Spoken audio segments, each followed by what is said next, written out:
गजानंद माधव मुक्तिबोध पाठ 5 चैप्टर 5। जन्म 13 नवंबर सन 1917 श्योपुर ग्वालियर मध्य प्रदेश। प्रमुख रचनाएं हैं चांद का मुंह टेढ़ा है, भूरी भूरी खाक, धूल कविता संग्रह, काठ का सपना, विपात्र, सतह से उठता आदमी, कथा साहित्य, कामायनी एक पुनर्विचार, नई कविता का आत्मसंघर्ष, नए साहित्य का सौंदर्य शास्त्र, अब आखिर रचना क्यों नाम से, समीक्षा की समस्याएं, एक साहित्य की डायरी, आलोचना, भारत, इतिहास और संस्कृति। निधन 11 सितंबर सन 1964 नई दिल्ली में। हमारी हार का बदला चुकाने आएगा, संकल्प धर्मा चेतना का रक्त प्लावित स्वर, हमारे ही हृदय का गुप्त स्वर्णाक्षर प्रकट होकर विकट हो जाएगा। हार का बदला चुकाने वाले संकल्प धर्मा कवि मुक्तिबोध का पूरा जीवन संघर्ष में बीता। उन्होंने 20 वर्ष की छोटी उम्र में बड़े नगर मिडिल स्कूल में मास्टरी की। तत्पश्चात सुजालपुर, उज्जैन, कोलकाता, इंदौर, मुंबई, बेंगलोर, बनारस, जबलपुर, राजनांदगांव आदि स्थानों पर मास्टरी से पत्रकारिता तक का काम किया। कुछ समय तक पाठ्य पुस्तकें ही लिखीं। छायावाद और स्वच्छंदतावादी कविता के बाद जब नई कविता आई तो मुक्तिबोध उसमें अगुआ कवियों में से एक थे।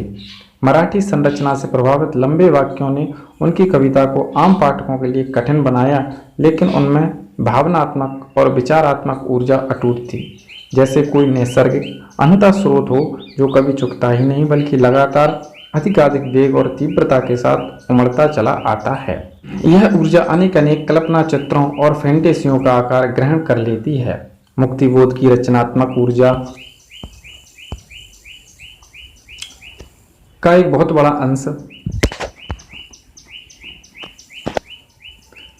बड़ा अंश आलोचनात्मक लेखन और साहित्य संबंधी चिंतन में सक्रिय रहा।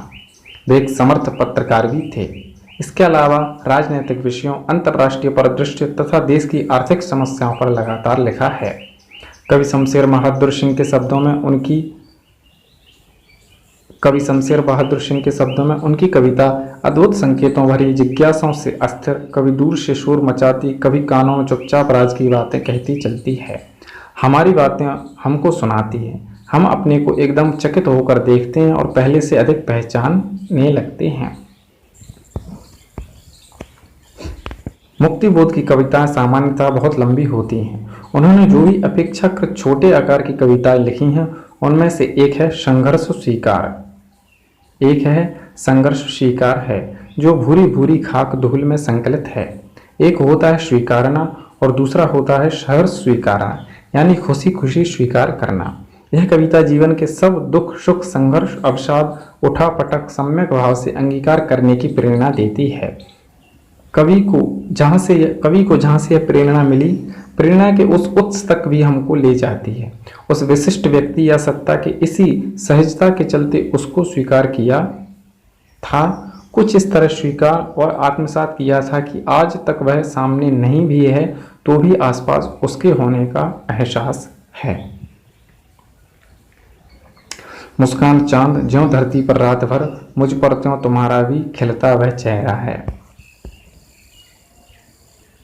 चूंकि यह एहसास आप्लावनकारी है और कविता का मैं उसकी भाव प्रवणता के निजी पक्ष से उभरकर सिर्फ विचार की तरह उसे जीना चाहता है, क्योंकि वह बृहत्तर विश्व की गुत्थियां सुलझाने में उसकी मदद करेगी।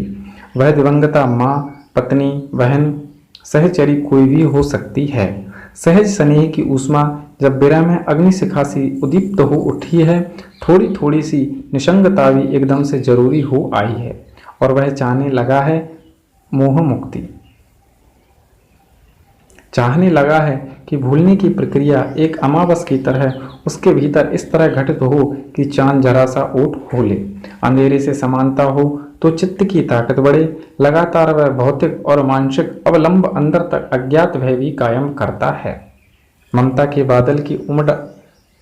बादल की मंडराती कोमलता क्योंकि भीतर पिराती है, बहलाती सहलाती आत्मीयता बर्दाश्त नहीं होती है।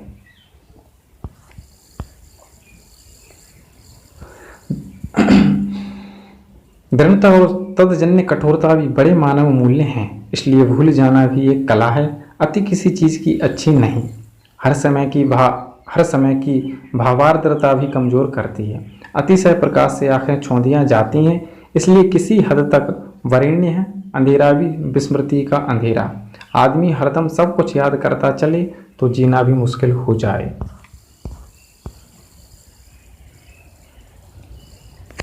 तमसो मां ज्योतिर्गमय यदि एक प्रकार का सच है तो उतना ही बड़ा सच है पाताली अंधेरे की गुफाओं में डूबना। भूलना दंड सही, फिर भी पुरस्कार मानकर ही ग्रहण करना चाहिए। धुएं के बादल भी पूर्ण विस्मृति घटित नहीं कर पाते। यादों का धुंधल का वहां भी है। मनुष्य की संपूर्ण चेतना अंधेरा उजाला, सुख दुख, स्मृति विस्मृति के ताना भरनी से बुनी एक कबीरी चादर है जिसे आत्मा चारों ओर से यानी संपूर्णता में लपेट लेना चाहती है। जीवन का निष्कर्ष यही है कि वह किसी का भी नहीं, क्योंकि वह उसकी परछाई है। प्रश्न यहाँ यह उठता है कि वह है कौन, दिवंगता, माँ या प्रिया।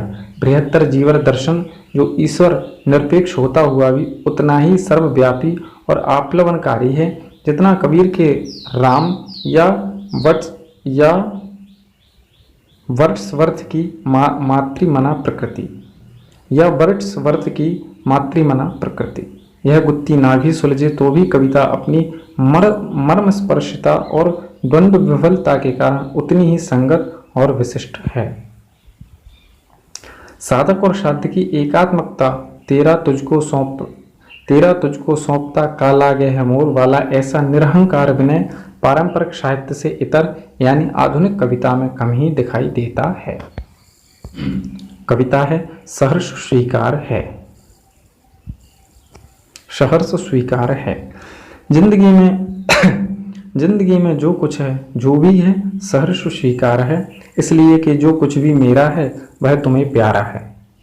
गर्वीली गरीबी यह गंभीर अनुभव शव, यह विचार वैभव शव, दृढ़ता यह भीतर की सरिता यह अभिनव शव मौलिक है, इसलिए कि पल पल में जो कुछ भी जागृत है अपलक है, संवेदन तुम्हारा है। जाने क्या रिश्ता है, जाने क्या नाता है, जितना भी उड़ेलता हूँ भर भर फिर आता है। दिल में क्या झरना है, मीठे पानी का सोता है, भीतर वह ऊपर तुम, मुस्काता चांद ज्यों धरती पर रात भर, मुझ पर तो तुम्हारा ही खिलता वह चेहरा है। सचमुच मुझे मंड दो कि भूलूं मैं, सचमुच मुझे दंड दो कि भूलूं मैं, तुम्हें भूल जाने की दक्षिण ध्रुवी अंधकार अमावस्या, शरीर पर चेहरे पर अंतर में पालूं मैं, झेलूं मैं, उसी में नहालूं मैं। इसलिए कि तुमसे ही परिवेष्टित आच्छादित रहने का रमणीय है उजेला अब सहा नहीं जाता है। ममता के बादल की मंडराती कोमलता भीतर पिराती है, कमजोर और अक्षम अब हो गई है आत्मा यह, छटपटाती छाती को भवितव्यता डराती है, बहलाती सहलाती आत्मीयता बर्दाश्त नहीं होती है। सचमुच मुझे दंड दो कि हो जाऊं, पाताली अंधेरे की गुफाओं में, विवरों में, धुएं के बादलों में, बिल्कुल मैं लापता की वहां भी हो तो तुम्हारी ही सहारा है, लापता की वहां भी तो तुम्हारा ही सहारा है। इसलिए कि जो कुछ भी मेरा है या मेरा जो होता सा लगता है, होता सा संभव है, इसलिए कि जो कुछ भी मेरा है या मेरा जो होता सा लगता है, होता सा संभव है, सभी वह तुम्हारे ही कारण के कार्यों का घेरा है, कार्यों का वैभव है। अब तक तो जिंदगी में जो कुछ था, जो कुछ है, सर्वस्व स्वीकारा है, इसलिए कि जो कुछ भी मेरा है वह तुम्हें प्यारा है।